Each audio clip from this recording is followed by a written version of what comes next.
आज आपण अशा विषयावर बोलणार आहोत ज्यामुळे लोक गाडी घेण्याच्या आनंदात चुका करतात आणि नंतरची 5-6 वर्ष पश्चाताप करण्यात घालवतात.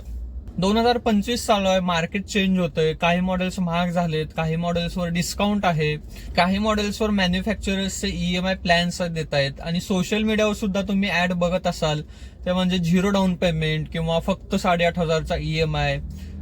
काही ठिकाणी तुम्हाला इन्स्टंट कार लोन सुद्धा मिळतं.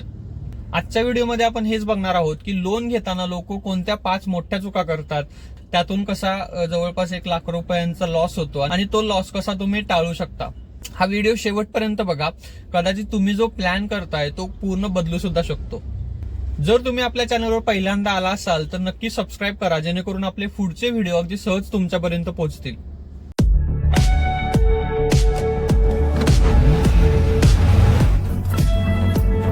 लोन घेताना पहिली चूक होत असते ती म्हणजे लोक अट्रॅक्टिव्ह EMIच्या जाळ्यात फसतात. याचं एक आपण रिअल एक्झाम्पल बघूया. तुम्ही एखादी गाडी बघत असता त्यावेळी सेल्स पर्सन कडून तुम्हाला बऱ्याचदा अट्रॅक्टिव्ह EMIचे ऑफर्स दिले जातात. सर EMI फक्त 8,500 आहे, फक्त 9,000 आहे आणि अगदी आरामात तुमचं सगळं मॅनेज होऊन जाईल. तुम्ही सुद्धा विचार करता, अरे आपला हा खर्च आहे, त्याच्यात गाडीचा जर EMI जास्त असेल तर अजून लोड येईल आपल्याला मंथली. त्यामुळे आपण लगेच इन्स्टंटली कॅल्क्युलेट करतो, अरे 8,000-8,500 रुपये महिना EMI, ठीक आहे चालेल, मला तर एकदम व्यवस्थित मॅनेज होईल. पण तुम्ही हा कधी विचार केलाय का त्या मंथली EMI मध्ये टोटल किती इंटरेस्ट आहे आणि किती इयर्स साठी आहे? कारण EMI कमी करण्यासाठी त्यांनी लोन टेन्युअर 5, 6, 7, 8 वर्ष वाढवलेलं असतं. याच बाबतीत एक रिअल एक्झाम्पल बघू. समजा तुम्ही 8 लाखाचं कार लोन घेतलंय, त्याचा जर टेन्युअर हा 3 वर्षाचा असेल तर तुमचा EMI जवळपास 23,760 रुपये असेल. म्हणजेच 3 वर्षात तुम्ही जवळपास 57,000 रुपये टोटल इंटरेस्ट म्हणून दिलेले आहेत. तीन ऐवजी जर तुमचं 5 वर्षाचं टेन्युअर असेल तर तुमचा EMI जवळपास 15,685 रुपये होईल. म्हणजेच या केसमध्ये तुमचा टोटल इंटरेस्ट असेल 1,52,000 रुपये. तेच जर 7 वर्ष टेन्युअर असेल तर तुमचा EMI होईल 12,400 रुपये. पण या केसमध्ये तुमचा जो इंटरेस्ट असेल तो असेल 2,56,000 रुपये. जेवढं तुमचं लोनचं टेन्युअर वाढेल तेवढं तुम्हाला EMI अट्रॅक्टिव्ह दिसतील, पण तुम्ही इंटरेस्टमध्ये जवळपास 2 ते 2.5 लाख रुपये एक्स्ट्रा भरताय. त्यामुळे एक गोल्डन रूल नेहमी लक्षात ठेवा, EMI कम्फर्टेबल नाही तर त्याचा टेन्युअर स्मॉल आणि कम्फर्टेबल असायला हवा. त्यानंतर दुसरी चूक म्हणजे डीलर फायनान्स. का तर डीलर फायनान्स हा क्विक असतो, त्याच्यामध्ये काही डॉक्युमेंट नसतात, काही बॅक अँड फोर्थ नाही, काही फॉलोअपचे कॉल्स नाहीत, काही झंझट नसते. त्यामुळे खूप लोकांना हे एकदम कन्व्हिनियंट वाटतं, पण ऍक्च्युअली या कन्व्हिनियन्सची एक प्राइस सुद्धा आहे. कारण अशा प्रकारच्या फायनान्समध्ये नॉर्मली हाय इंटरेस्ट रेट असतो, त्यानंतर प्रोसेसिंग चार्जेस खूप जास्त असतात, इन्शुरन्ससाठी तुम्हाला फोर्स केलं जातं, ऍक्सेसरीजसाठी फोर्स केलं जातं डीलरकडून. त्याचबरोबर निगोसिएशनची फ्लेक्झिबिलिटी अशा केसेसमध्ये खूप कमी असते. आणि हे डीलर लोक नेहमी तुमच्या सायकॉलॉजी सोबत खेळत असतात.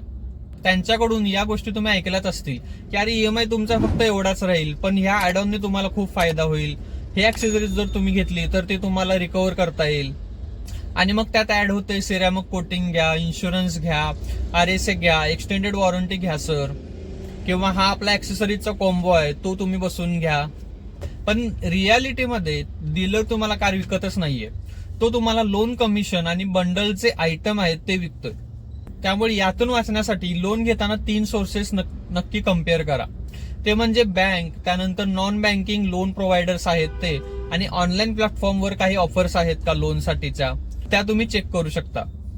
यामुळे तुमचा जो टोटल इंटरेस्ट असेल तो जवळपास 40,000 ते 1 लाख पर्यंत वाचू शकतो. त्यानंतर तिसरी आणि महत्वाची चूक करतात ते म्हणजे फोरक्लोजर आणि पार्ट पेमेंटचे रूल न वाचणे. लोन घेताना अनेक लोक प्लॅन करत असतात, थोडे पैसे जास्त आले की आपण लोन बंद करू, किंवा माझं हे एक्स्ट्रा पैसे थोडे या महिन्यात येतील त्यावेळी प्री पेमेंट करून टाकतो. पण लोन अग्रीमेंटमध्ये अशा गोष्टी असतात ज्यामुळे तुमचं हे थिंकिंग पूर्ण ब्लॉक करून टाकतात. उदाहरण द्यायचं झालं तर 6 महिन्याचा लॉकिंग पिरियड असतो, किंवा 12 महिन्यापर्यंत तुम्ही पार्ट पेमेंटच करू शकत नाही, किंवा तुम्ही फोरक्लोजर करणार असाल तर 5,000 पासून अगदी 25,000 रुपयांपर्यंत सुद्धा पेनल्टी असते. आणि काही केसेस मी तर अशा बघितलेल्या आहेत ज्यामध्ये EMI सायकल मिसमॅच झाली म्हणून त्याच्यावर सुद्धा पेनल्टी असते. यामुळे काय होतं तर जे पैसे तुम्ही EMI कमी करण्यासाठी प्लॅन करत असता ते पेनल्टीमध्येच खर्च होतात.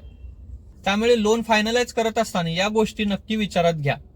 समोरच्या व्यक्तीला तुम्ही बोलू शकता की 0 प्रीपेमेंट पेनल्टी हवा किंवा फोरक्लोजर फ्री हवा, आणि हे जर ती कंपनी देत नसेल तर तुम्ही दुसरी कंपनी सुद्धा शोधू शकता. त्यानंतर पुढची चूक म्हणजे इन्शुरन्स लोन मध्ये ऍड केलं तर अगदी इझी होतं बघा. बोलता बोलता डीलर तुम्हाला सांगतो, सर इन्शुरन्स लोन मध्ये ऍड करूयात, त्यामुळे ईएमआय थोडा फक्त वाढेल पण तुम्हाला पुढे काही टेन्शन नाही.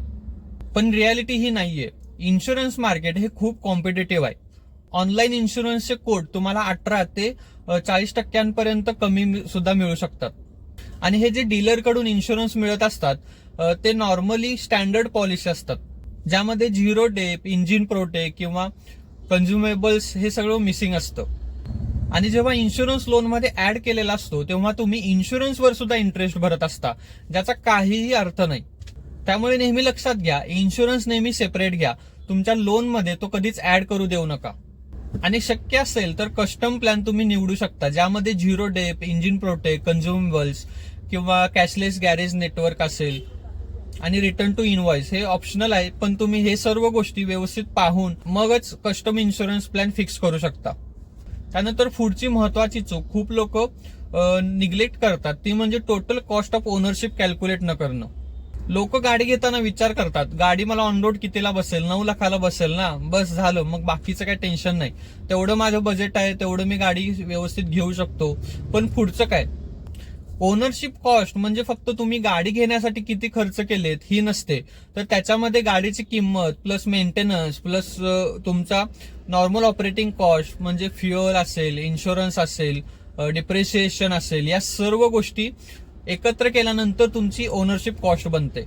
याचं साधं उदाहरण द्यायचं झालं, समजा तुम्ही नवीन गाडी घेतली, ज्याचा ईएमआय 10,000 रुपये आहे 60 महिन्यासाठी, म्हणजे झाले 6 लाख रुपये. वर्षाला जवळपास 1 लाख ते 1,20,000 रुपये फ्युअलचा खर्च येईल. आणि ही गाडी जर तुम्ही 5 वर्ष वापरणार असाल तर याचे 6 लाख रुपये होतात. प्लस इन्शुरन्स वर्षाला 12,000चा पकडला तर 5 वर्षासाठी 60,000 रुपये होतात. प्लस याच्यामध्ये सर्व्हिस कॉस्ट ऍड होईल, त्यानंतर प्लस याच्यामध्ये टायर, बॅटरी चेंज करावी लागेल.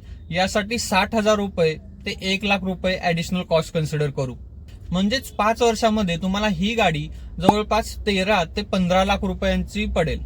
जर हे कॅल्क्युलेशन तुम्हाला हेवी वाटत असेल, जर हे कॅल्क्युलेशन तुमच्या बजेटमध्ये बसत नसेल पुढच्या 5 वर्षाचा विचार करता, तर ही गाडी घेण्याची तुमची योग्य वेळ नाहीये. जर हे सर्व तुम्ही कॅल्क्युलेट करून व्यवस्थित तुमचं फायनान्शियल प्लॅनिंग करत असाल तर नक्कीच तुम्ही गाडी घ्या.